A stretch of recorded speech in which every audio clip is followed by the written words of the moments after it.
Budget ಮಂಡನೆ ಆಗ್ತಾ ಇದೆ, ನಿರೀಕ್ಷೆಗಳು ಏನಿದೆ ಸರ್? ಸರ್, ಈಗ ಕೇಂದ್ರ ಬಜೆಟ್ ಅಪ್ಪರ್ ಭದ್ರಾ ಪ್ರಾಜೆಕ್ಟ್ಗೆ 5,400 ಕೋಟಿ ಇವತ್ತು ವಿನಿಯೋಗ ಮಾಡಿರಿ. ಅಂದ್ರೆ ಅದರಿಂದ ಇವತ್ತು ನಾವು ಬಳ್ಳಾರಿ ವಿಜಯನಗರ, ಕೊಪ್ಪಳ, ರಾಯಚೂರು ಜಿಲ್ಲೆಗೆ ಸಂಬಂಧಪಟ್ಟಂತ ತುಂಗಭದ್ರಾ ಜಲಾಶಯಕ್ಕೆ ಅನ್ಯಾಯ ಆಗ್ತೈತೆ.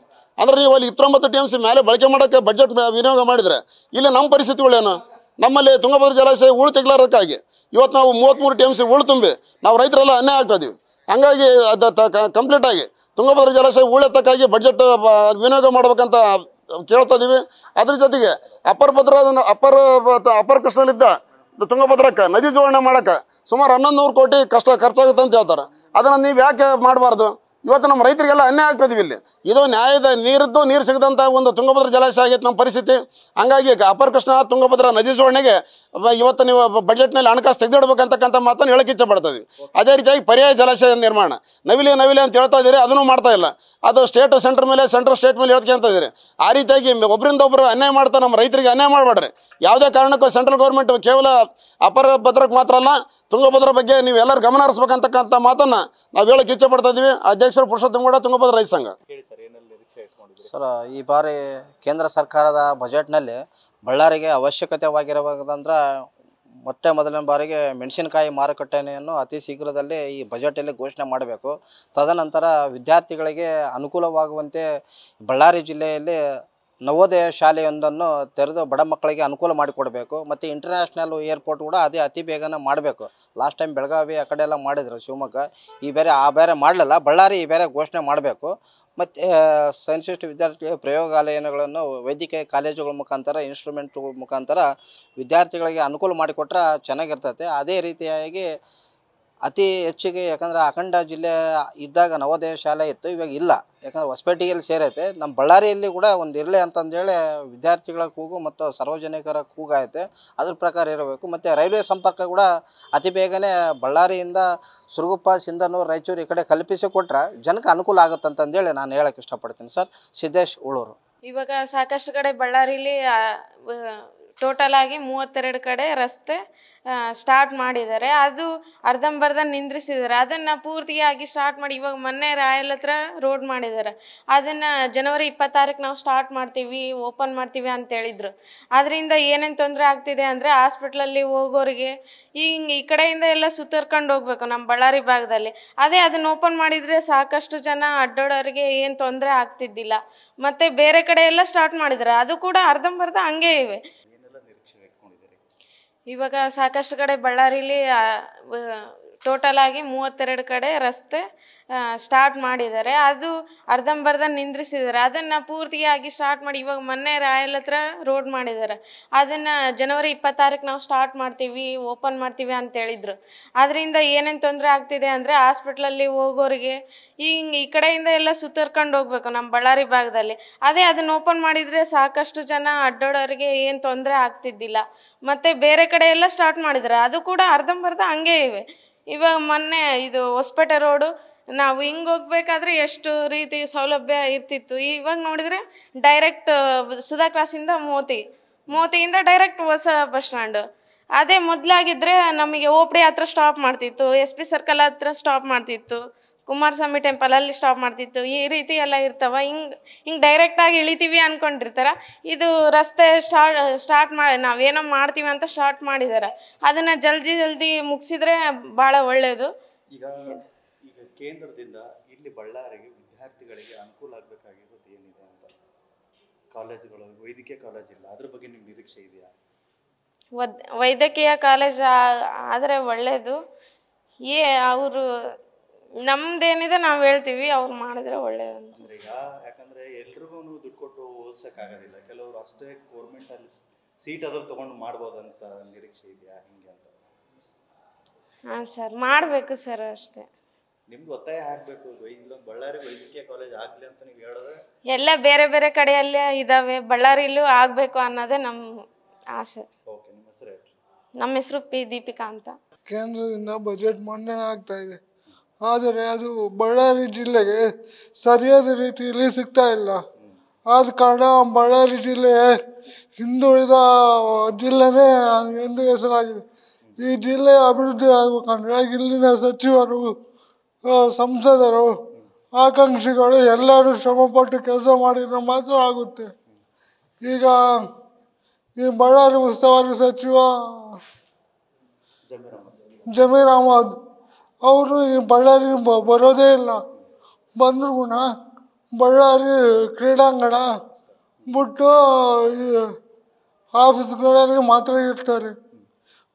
ಹಿಂದೆ ಮುಂದುವರೆದ ಭಾಗವಾಗಿ ಹಳ್ಳಿಗಳಿಗೆ ಭೇಟಿ ನೀಡಲ್ಲ. ಹಾಗೂ ಮತ್ತೆ ಇದು ರಸ್ತೆ ಕಾಮಗಾರಿ ಆಗ್ತಾ ಇದ್ದಾವೆ.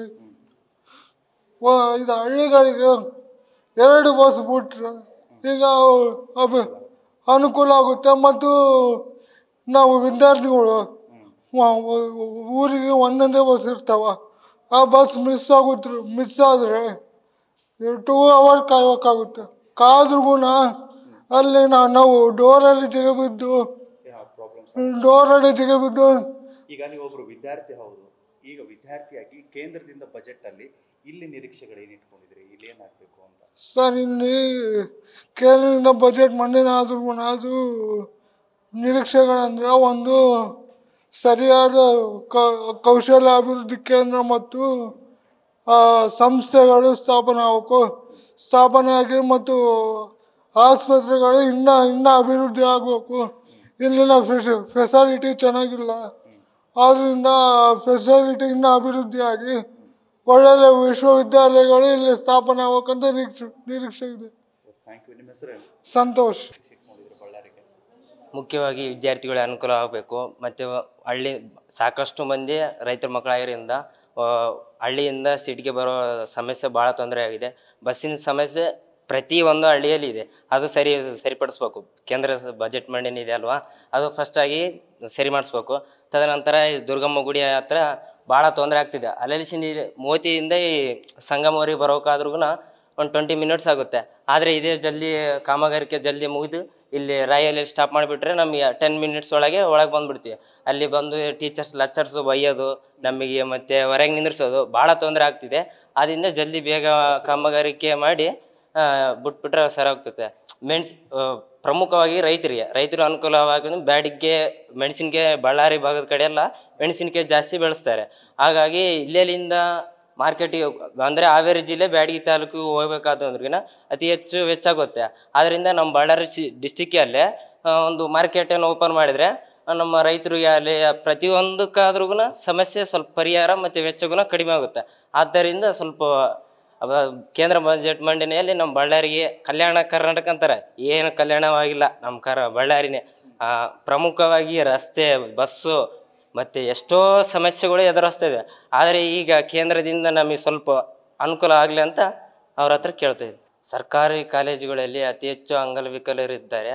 ಆದ್ದರಿಂದ ಸ್ವಲ್ಪ ನಮಗೆ ಲಿಫ್ಟ್ ಅನುಕೂಲ ಮಾಡಿಕೊಟ್ರಿಗಿನ ಭಾಳಷ್ಟು ಅನುಕೂಲ ಆಗುತ್ತೆ ಅಂತ ಹೇಳಿ. ಬಜೆಟ್ ಮಂಡನೆ ಆಗ್ತದೆ.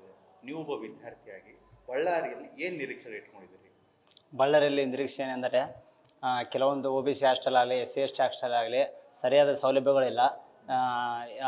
ಬೇರೆ ಹಳ್ಳಿಗಳಿಂದ ಬರುತ್ತಿದ್ದಾರೆ ವಿದ್ಯಾರ್ಥಿಗಳಿಗೆ, ಅವರಿಗೆ ಹಾಸ್ಟೆಲ್ ವ್ಯವಸ್ಥೆ ಇಲ್ಲ. ಆದ ಕಾರಣದಿಂದ ಬಸ್ಸಿನ ವ್ಯವಸ್ಥೆ ಇಲ್ಲ, ರೋಡು ಚೆನ್ನಾಗಿಲ್ಲ ಬಳ್ಳಾರಿಯಲ್ಲಿ ಇರುವ ರೋಡುಗಳು. ಆದ ಕಾರಣದಿಂದ ಕ್ಲಾಸಿಗೆ ಟೈಮ್ ಭಾಳ ಲೇಟಾಗಿ ಬರ್ತೀವಿ. ಬಂದಾಗಲಿ ನಮ್ಮ ಸಾರುಗಳು ಬಯಸ್ಕೊತ ನಾವು ಕ್ಲಾಸಿಗೆ ಇದು ಮಾಡ್ಕೊತೀವಿ. ಹೆಚ್ಚಿನ ವಿದ್ಯಾಭ್ಯಾಸಕ್ಕೆ ಆದ್ಯತೆ ನೀಡಬೇಕು. ಯಾಕಂದರೆ ಇವತ್ತು ವಿದ್ಯೆ ಇಲ್ಲಾಂದ್ರಿಗಿನ ಶಿಕ್ಷಣ ಇಲ್ಲಾಂದರೆ ನಾವು ಬದುಕೋಕ್ಕೆ ಸಾಧ್ಯ ಇಲ್ಲ. ಇನ್ನು ಏನು ಹೇಳ್ಬೇಕಂದ್ರೆ ಬಳ್ಳಾರಿಯಲ್ಲಿ ಮುರಾರ್ಜಿ ಹಾಗೂ ಮತ್ತು ನವೋದಯ ಹಾಸ್ಟೆಲ್ಗಳು ಹಾಗೂ ಮತ್ತು ಶಾಲೆಗಳು ಇಲ್ಲ. ಅವು ಹೆಚ್ಚಿನ ಆದ್ಯತೆಯಲ್ಲಿ ಬಳ್ಳಾರಿಯಲ್ಲಿ ನೆರವೇರಿಸಿಕೊಳ್ಬೇಕಂತೇಳಿ ನಾವು ನರೇಂದ್ರ ಮೋದಿಯಲ್ಲಿ ಕೇಳಿಕೊಳ್ತೇವೆ. ಬಳ್ಳಾರಿಯಲ್ಲಿ ವೈದ್ಯಕೀಯ ಕಾಲೇಜುಗಳು ಇಲ್ಲ.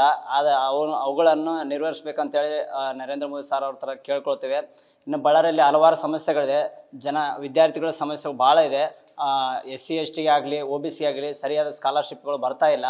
ಔಟ್ರನ್ನು ಕೂಡ ಎಲ್ಲರಿಗೆ ಸರಿಯಾದ ಸಮಯದಲ್ಲಿ ಅವ್ರಿಗೆ ಕಳಿಸ್ಕೊಡ್ಬೇಕು ಸ್ಕಾಲರ್ಶಿಪ್ಪನ್ನು. ಯಾಕಂದರೆ ಅವ್ರಿಗೆ ಈಗ ನಾವು ಅಡ್ಮಿಷನ್ ಯಾರೋ ಹತ್ರ ಇನ್ನೊಬ್ಬರ ಹತ್ರ ಸಾಲ ಇಸ್ಕೊಂಬಂದು ನಾವು ಅಡ್ಮಿಷನ್ ಮಾಡಿಸಿರ್ತೀವಿ.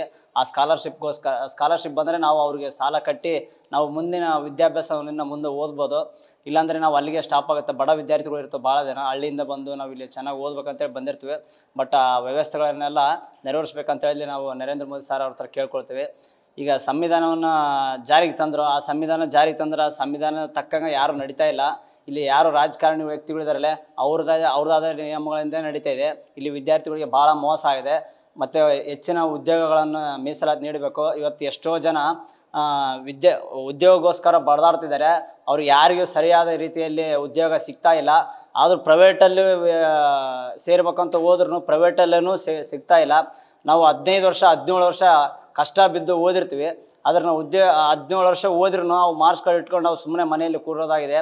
ಕೃಷಿಯಲ್ಲಿ ವ್ಯವಸ್ಥೆ ಮಾಡೋಕ್ಕಾಗಿದೆ. 17 ವರ್ಷ ಓದಿ ನಮ್ಮ ತಂದೆ ತಾಯಿ ಏನಾದರೂ ಒಂದು ನನ್ನ ಮಗ ಚೆನ್ನಾಗಿ ಓದಿ ಇದು ಮಾಡ್ತಾನಂತ ನಾವು ಓದುತ್ತಿರ್ತೀವಿ. ಬಟ್ ಆದರೆ ಅಲ್ಲಿ ಉದ್ಯೋಗಗಳು ಸರಿಯಾದ ರೀತಿಯಲ್ಲಿ ಬಿಡ್ತಾ ಇಲ್ಲ. ಔಟ್ರನ್ನ ಸ್ವಲ್ಪ ಉದ್ಯೋಗಗಳನ್ನು ಬಿಡಬೇಕಂತೇಳಿ ತಾವು ಕೇಳ್ಕೊಳ್ತೀವಿ. ಸರ್, ನಮ್ಮ ಹೆಸರು ಚಂದ್ರಶೇಖರ್ ಅಂತೇಳಿ, ನಾವು ರಾಜ್ಯಶಾಸ್ತ್ರದ ವಿಭಾಗದ ವಿದ್ಯಾರ್ಥಿ.